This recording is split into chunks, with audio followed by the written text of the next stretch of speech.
स्वागत छ नयाँ भिडियोमा। आज चाहिँ हामी यो सोरेफुकुबाट यहाँ राम्रो साइकल चलाउने बाटो रहेछ। अनि यसमा अहिले यहाँ कोरियाको चाहिँ विशेष गरी यो जाडो सिजन लाग्ने बेलामा यो रुखको पराई पात झर्ने बेलामा रातो पातहरू हुन्छ, त्यही देखाउन आएका छौँ। हामीहरू दुईजना छौँ साथीहरू। यो सुन्दर बाटो अनि सुन्दर छेउछाउमा जङ्गलहरू, फराकिलो बाटो छ। यस्तो दामी छ यार पातहरू। ओहो हो हो, परसँग खाली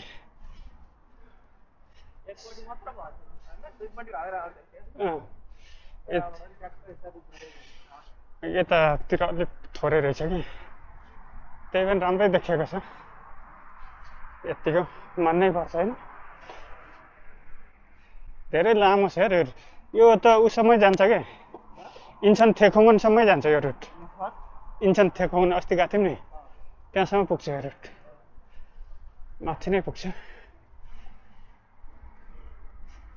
त्यहाँदेखि पहेँलो पात भएको ऊ पनि रहेछ इन्सन थेखोङमा।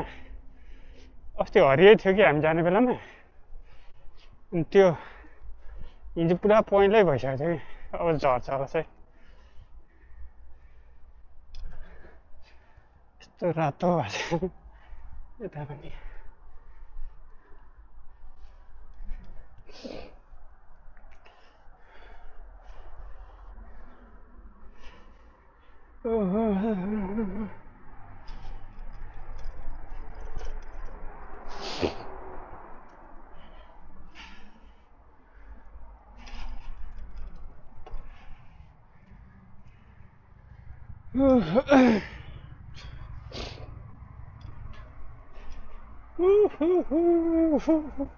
यतातिर हाइवे छ फेरि खतरा, दुईतिर हाइवे छ त।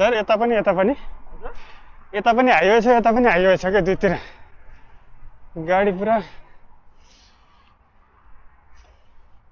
केटाहरू गइहाल्यो क्या माथि, सरासर गएछन्। कति दामी छ क्या।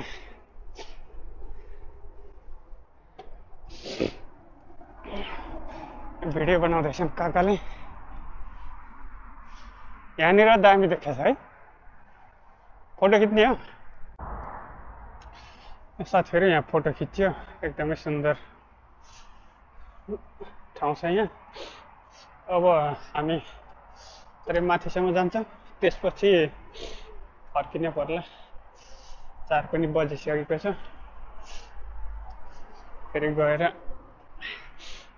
बेलुकीमा फेरि अलिक चिसो हुन्छ, त्यही भएर नि अलिक छिटो जानुपर्छ।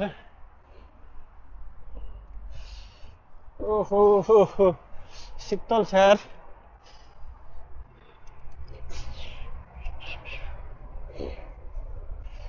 यहाँभन्दा माथि त अब रातो पात त छैन, यहाँभन्दा माथि र यति नै हो। अलि माथिसम्म गएर अनि यता नुन बनाउने ठाउँ हेर्न जाउँला होइन। नुन बनाउने नजिकै हो।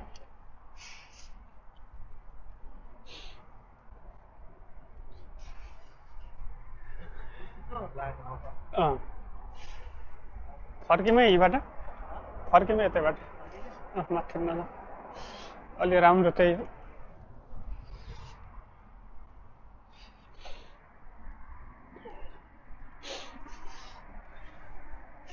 यस्तो यहाँ कोरियामा चाहिँ जाडो चिसो हुनभन्दा अगाडि यसरी रुखको पातहरू झर्नको लागि रातो हुन्छ। सानो सानो रुखहरू छ, तर यो कोरियाभरि जताकतै छ है यस्तो रुखहरू। यस्तो कुनै रातो कुनै पहेँलो हुन्छ।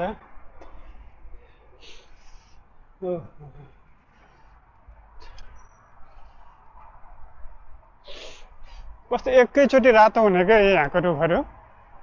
एकैचोटि के सँगसँगै ऊ भएर सँगसँगै झर्ने के हुन त यहाँको रुखलाई पनि ऊ भिटामिनहरू दिन्छ नि त्यो भएर पनि होला होइन भिटामिन जस्तो के खोपिराखे हुन्छ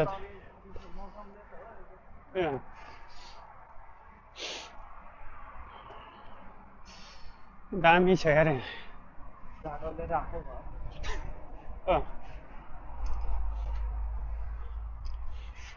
चिसो भयो भनेर यसले सङ्केत गरिरहेको नि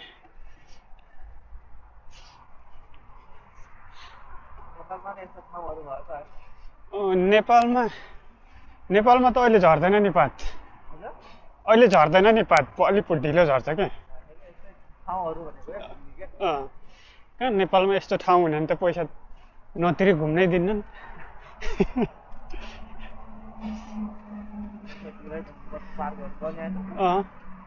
त्यस्तो घुम्ने पार्क नै छैन नि नेपालमा फ्रीमा घुम्ने खालको यो काठमाडौँ रत्न पार्क हो मैले देखेको अन्त त कहाँ छ पार्क छ अन्त डाइरेक्ट पैसा के नेपालमा चाहिँ यहाँ फेरि हुन त यहाँको करहरू पनि तिरिराख्ने नि टन्न त नेपालमा त ट्याक्स खासै आउँदैन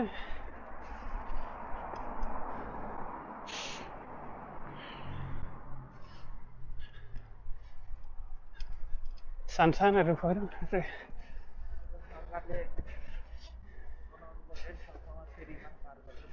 हो के अरे अब जग्गै छैन क्या काठमाडौँ त अलिक गाउँतिर त अहिले उ गऱ्यो भने त हुन्छ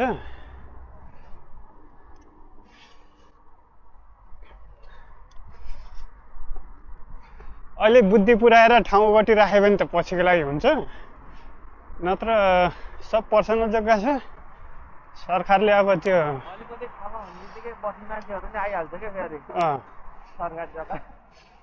राखिहाल्छ अहिले त सम्भव कमै छ नेपालमा यस्तो अब कि त डाँडा काँडातिर बनाउनु पर्यो बाँझो जग्गाहरूतिर मेन भने सहर बजारतिर यस्तो पार्कहरू चाहिँ नि जग्गै छैन नेपालमा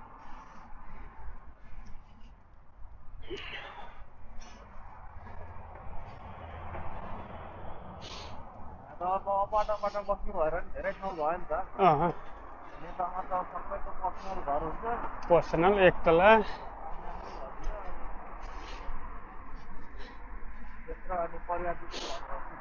तर यहाँ नेपालमा जस्तै पर्सनल घर हुने भने त घर हाल्ने ठाउँ पनि हुन्थेन होला नि 5 करोड त जनसङ्ख्या छ यहाँको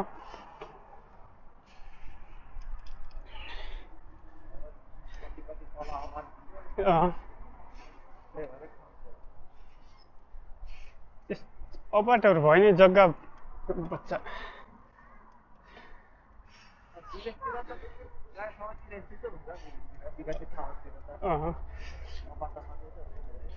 तर फेरि यिनीहरूलाई अपार्टमा कोठा किन्न पनि हामीलाई घर हाल्न जग्गा किनेर घर हाले जस्तै रहेछ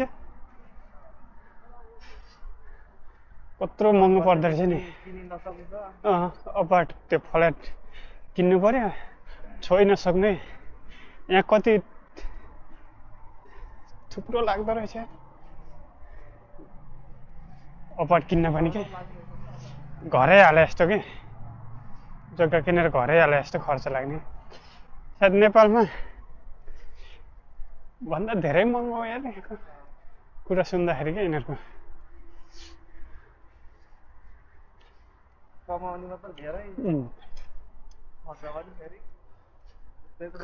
खर्च पनि धेरै गर्छ नि यिनीहरूले यहाँ त कमाउने रमाउने हो कि बचाउने त त्यस्तै हो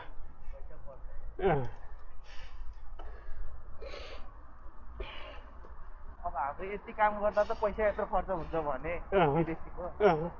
यिनीहरूको कति खर्च होला यिनीहरू त अब बुढाबुढी हेर्नु पर्यो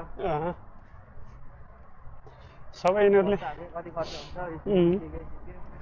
त्यही खर्च अहिले बच्चा कतिले बिहे नै नगर्ने अनि कतिले बिहे गरे पनि बच्चा जन्माउनु नचाहने त्यो भएर